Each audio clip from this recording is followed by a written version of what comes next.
तो सीन ये है कि हॉस्टल में छोड़ रहा हूँ। बड़ा ख़राब हॉस्टल था भाई। सो लगभग 1 घंटे वेट करने के बाद पॉलिश बॉर्डर क्रॉस हो गया है और क्यू बॉर्डर पे तो लगभग डिपोर्ट हो ही गया था। I love you, Ukraine.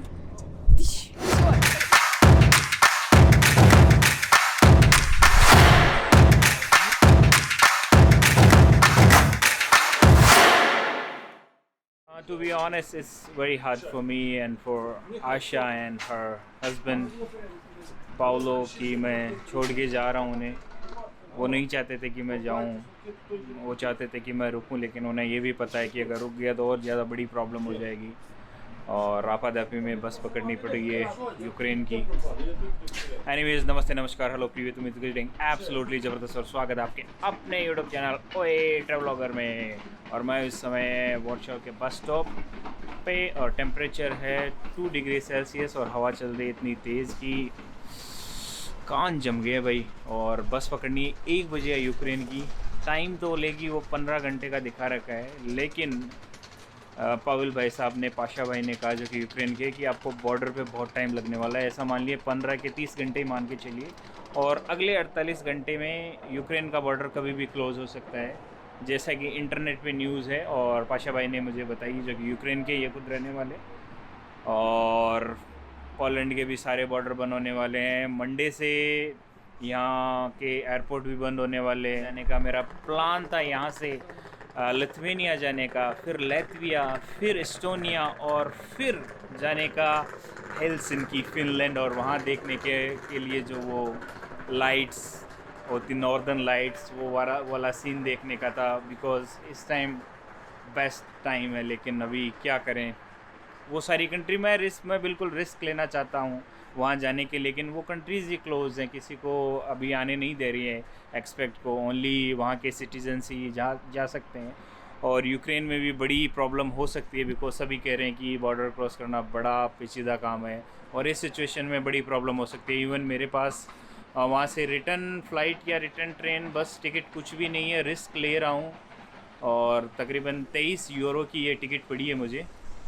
Info बस के नाम से शायद कोई बस सर्विस है, बिकॉज़ और कोई बस सर्विस मिली ही नहीं, सारी फुल बुकड है। बढ़िया में ओनली यूरो लाइन्स यहाँ से जाती है और इस बस में टॉयलेट वगैरह भी कुछ भी नहीं होने वाला है।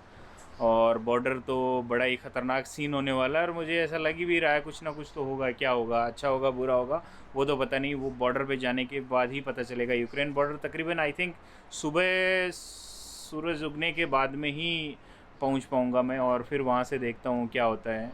और यूक्रेन में स्टे करूँगा 10-15 दिन। अगर हालात ठीक होते हैं तो मैं बिल्कुल वापस आऊँगा, लेकिन पोलैंड में तो रहने का कोई मतलब ही नहीं है, सारे मना कर रहे हैं। और मुझे पता है अगर मैं यहाँ रह गया तो यहाँ बिल्कुल फंस जाऊँगा। कोरोना का डर नहीं है, लेकिन यहाँ फंसने का ज़्यादा डर है, बिकॉज़ सब लोग कह रहे हैं कि प्लीज़ एटलीस्ट पोलैंड को छोड़ दो इस समय। अभी बस का वेट कर रहा हूँ, और क्या कर सकता हूँ, कब बस आए, कैसी रहेगी जर्नी। डेफिनेटली बिल्कुल अच्छी तो नहीं रहने वाले, क्योंकि बस बिल्कुल भी अच्छी नहीं है। बस कंपनी बता रहे थे पाशा भाई, बड़ा यार अच्छा लगा उनका, दोनों का नाम निकनेम इंडियन है, पाशा और आशा। और मैंने उनको जब स्टोरी बताई तो वो शॉक हो गए, हंसने लगे, क्या बात है। लेकिन बड़े अच्छे लोग थे, बड़े ही अच्छे लोग। ऐसे लोग किस्मत से ही मिलते हैं, शायद मैंने कोई बड़े अच्छे कर्म किए होंगे, ऐसे लोग मिले मुझे। और उनका बिल्कुल मन नहीं था कि मैं जाऊं, और बोल रहे हैं कि कोशिश करेंगे कि इंडिया आएँ और फिर से मुझसे मिलें, और बोले कि मैं भी कोशिश करूं कि वापस पोलैंड आऊं जब भी टाइम मिले, और उनको बताऊं और उनको मौका दूं मुझे होस्ट करने का एक बार फिर। और क्या लाजवाब उन्होंने पकवान बना बना के खिलाए, और बहुत अच्छा एक्सपीरियंस रहा सीरियसली। मतलब दिल में जगह बना ली उन लोगों ने मेरे। तो अभी बस का इंतज़ार करते हैं, बस में बैठ के देखता हूँ क्या होता है क्या नहीं। और यूक्रेन बॉर्डर पर डेफिनेटली कोशिश करूँगा वीडियो बनाने की। तब तक के लिए बने रहिए।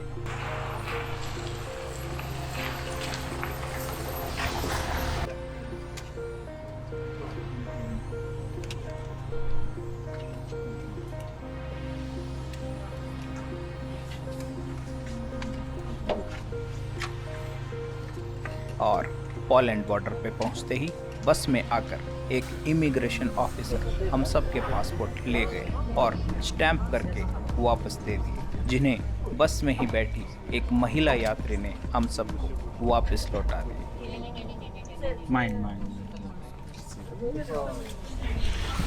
सो लगभग 1 घंटे वेट करने के बाद पॉलिश बॉर्डर क्रॉस हो गया है। बंदा आया था बस के अंदर, सारे पासपोर्ट लेके चला गया। लगभग 1 घंटे बाद में वापस दिए और एग्ज़िट का स्टाम्प लग गया है। बहुत ज़्यादा टाइम लगा है। अगर पोलैंड का ये हाल है तो फिर यूक्रेन के बारे में तो पता नहीं कितना टाइम लगेगा। 1 घंटे से ज़्यादा लग गया था। इवन बस पासपोर्ट लेके गए, क्या किया पता नहीं। 1 घंटा लगा वापस देने में। इंग्लैंड वाला मुझे बड़ा सही लगा था, यूके वाला बस स्कैन किया वापस दे दिया। इवन फ्रांस वालों ने भी बस लिया और 5 मिनट में वापस दे दिया। एग्ज़िट का स्टाम्प लगा है पोलैंड की तरफ से बाय रोड का, तो अभी बड़ी लंबी लाइन लगी हुई है। I think just next Ukraine का इमिग्रेशन होने वाला है, तो привет. Привет, американский язык, его даже камера вот есть, сейчас так серьезно.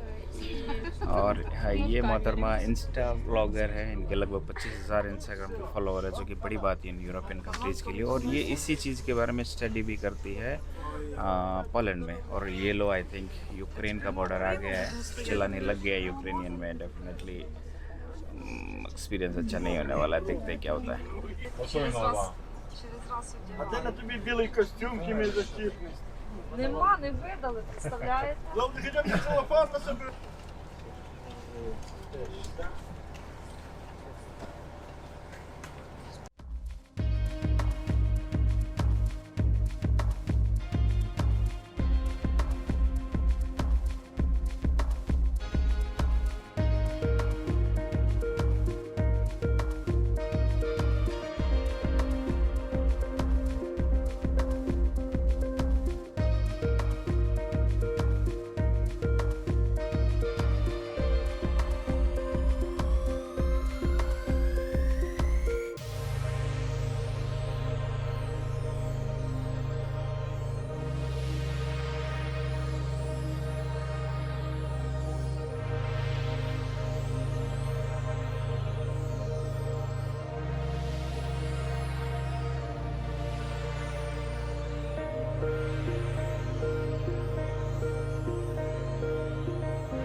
सो लगभग 15 घंटे की बस जर्नी के बाद फाइनली कीव पहुंच चुका हूं। और कीव बॉर्डर पे तो लगभग डिपोर्ट हो ही गया था। मैं अकेला बंदा था जो कि आउट ऑफ यूक्रेनियन था, मतलब यूक्रेन के लिए एक विदेशी था।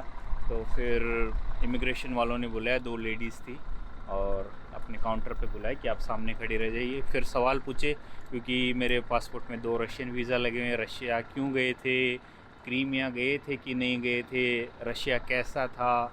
तो इस मामले में थोड़ा सा मुझे झूठ बोलना पड़ा। मैंने कहा अच्छा था, लेकिन लोग वहाँ पे ड्रिंक वगैरह करते रहते। वो बोले वोडका वोडका, वो तो यूक्रेन में भी बहुत करते हैं, लेकिन यूक्रेन के लोग फेमिलियर है। एक्चुअली रशिया बहुत अच्छा है, यूक्रेन से तो आई थिंक बेटर ही होगा। लेकिन अभी देखते हैं यूक्रेन कैसा है। और फिर उन्होंने टिकट मांगे, तो समस्या ये थी टिकट मैंने बुक नहीं की थी, रिटर्न टिकट, लेकिन एक अपने पास कोई जुगाड़ किया था मैंने, तो मैंने वो दिखा दी और उन्होंने बस देखा कि टिकट है, ओके ठीक है। फिर बोले कितने दिन रहोगे, तो मैंने बोला 1 हफ्ते 1 हफ्ते रुकूंगा। बोला ठीक है, कहाँ कहाँ जाओगे, ये जगह जाऊंगा, काम क्या है, कैमरा दिखाया, यूट्यूबर हूँ, वीडियो शूट करूँगा, घूमूंगा। तो बोले यहाँ तो कुछ रिकॉर्ड नहीं कर रहे हो ना। मैंने बोला नहीं कर रहा, मुझे जेल नहीं जाना। बोले फिर हंसने लग गई और फिर बाद में स्टैंप लगा दिया। लेकिन फिर मुझे पूछा कि आप कहाँ कहाँ होके, तो मैंने बता दिया यूरोप की जो कंट्रीज़ थी। फिर उसने पासपोर्ट निकाल के अलग कर लिया और फिर किसी को कॉल करने लग गई और फिर तकरीबन 15-20 मिनट तक मुझे खड़ा रखा। फिर मेरा फिर से मेडिकल वाली टीम आई, टेम्परेचर फिर से चेक किया। पहले तो बस में सबका किया था, फिर मेरा अलग से किया। तो बोले फिर सब ठीक है। फिर बड़े अदब से बोली वेलकम टू यूक्रेन, और आपके यूट्यूब चैनल का मुझे भी नाम बताइए, मैं बाद में बिल्कुल सब्सक्राइब कर लूँगी। तो ये एक्सपीरियंस रहा। और जिस बस से मैं आया, इन्फो बस करके, प्लीज़ कभी भी ट्रैवल मत कीजिएगा पोलैंड से। अगर पोलैंड से यहाँ पे आ रहे हैं यूक्रेन आप, कोई सर्विस नहीं है कुछ भी। इवन राजस्थान रोडवेज बसें भी बेटर है उससे, इस बस से। यूक्रेनियन कंपनी है, कोई चार्जर की फैसिलिटी नहीं है, टॉयलेट नहीं है। हालांकि 4-5 जगह उन्होंने रोका था, लेकिन चार्जर के बिना भाई कुछ काम नहीं होता। तो यूरो लाइन्स की बसें चलती है। मेरी तो मजबूरी थी क्योंकि उस समय सिर्फ यही बस थी अवेलेबल, रात को मुझे तो भाग के आना था। और अभी यूक्रेन के इस कीव के बस स्टॉप पे हूँ और अभी जुगाड़ देखना है सिम कार्ड का। दुकानें वगैरह बंद पड़ी है और फिर हॉस्टल भी बुक करना है। हॉस्टल के बारे में मुझसे पूछा गया था कि स्टे कहाँ कर रहे हो, तो मैंने बोला होटल में करूँगा, लेकिन मेरे पास इंटरनेट नहीं है इसलिए मैंने बुक नहीं किया है अभी तक। और कैश वैश करेंसी का तो कुछ भी नहीं पूछा था। 90 гривен. Пополнять не надо. 10 гигабайт интернета. 10 гигабайт интернета. Эти разговоры без лим, анлим. На других операторов, Kyivstar Life. करेंसी एक्सचेंज कर ली है। यहाँ की लोकल करेंसी है Ukrainian hryvnia. 1 hryvnia equals to around 2 rupees 80 पैसा के समथिंग आज की एक्सचेंज रेट के हिसाब से। सिम कार्ड ले लिए वोडाफोन की 90 ग्रिवनिया की, 10 गीगाबाइट इंटरनेट है उसमें। अब कितने दिन चलेगी वो तो मुझे भी नहीं समझ में आया। और वोडाफोन टू वोडाफोन फ्री है और अदर पे भी थोड़ा कुछ है। और हॉस्टल बुक कर लिया है और लगभग 250 रुपये पर नाइट हॉस्टल का प्राइस है, जो कि बिल्कुल भी बुरा नहीं है। और यहाँ से 2 किलोमीटर की दूरी हॉस्टल के लिए, जो कि 2 किलोमीटर की दूरी हम पैदल ही तय करेंगे। और हाँ, वेलकम हुआ है मेरा स्नो के साथ। स्नो गिर रही है, क्या बात है। और पता नहीं कैमरे में दिख रही है कि नहीं दिख रही है।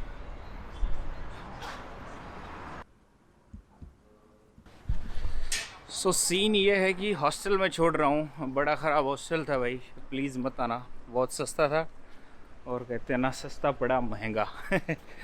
बिल्कुल भी अच्छा नहीं लगा। और मैंने अपने किसी नोन को बस हेल्प के लिए बोला और उन्होंने बोला भाई पूरा घर आपके लिए खाली है। तो अभी उन्हीं के घर में रहने वाला हूँ मैं। हाँ,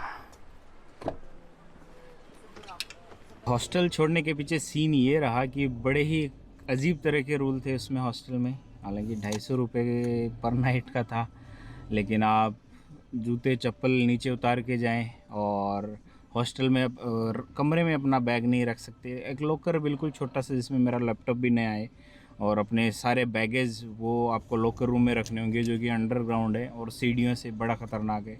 नहाने के लिए दिन में सिर्फ 10 मिनट का टाइम, सिर्फ 10 मिनट ही आप नहा सकते हैं।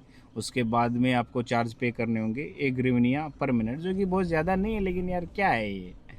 मतलब आप हॉस्टल में है तो आप फ्रीली नहीं रह सकते। अपने बैग को आप अपने कमरे में नहीं रख सकते, अपने बेड पे कोई भी सामान नहीं रख सकते। तो फिर मैंने परेशान होकर अपने किसी नोन को कॉल किया। मैंने उनकी बहुत मदद की थी इंडिया में, मुझे याद है यहीं के यूक्रेन की। तो मैंने बोला ऐसा ऐसा है, कुछ जुगाड़ है आपके पास? तो बोले आपके लिए पूरा घर खाली है, क्योंकि हम लोग कहीं पे जा रहे हैं और आपको चाबी वाबी दे जाएंगे। और उन्होंने किसी को भेजा भी है मुझे पिकअप करने के लिए। तो मैं उन्हीं की गाड़ी से अब जा रहा हूँ और उनके घर पे जाके थोड़े दिन रिलैक्स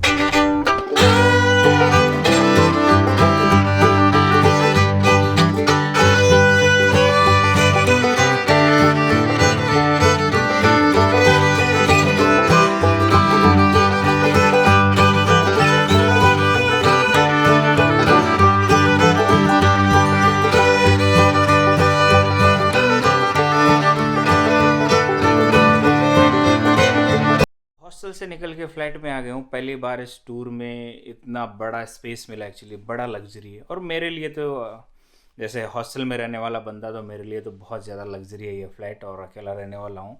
एनीवेज़ वीडियो को यहीं ख़त्म करते हैं और आगे वाली वीडियो में भी दिखाऊँगा इस फ्लाइट का भी शायद टूर दूँगा, और यूक्रेन में भी थोड़ी घुमाई करेंगे अगर कोरोना का इफेक्ट यहाँ पे नहीं रहा तो। एनीवेज़ वीडियो को यहाँ देखने के लिए तहे दिल से शुक्रिया, मेहरबानी। लाइक कीजिए, कमेंट कीजिए, वीडियो को शेयर कीजिए, चैनल को सब्सक्राइब कीजिए। अगर कर लिया है तो अपने व्हाट्सएप फेसबुक ग्रुप्स में वीडियो को शेयर कीजिए और दुआ में याद रखना ना भूलिए।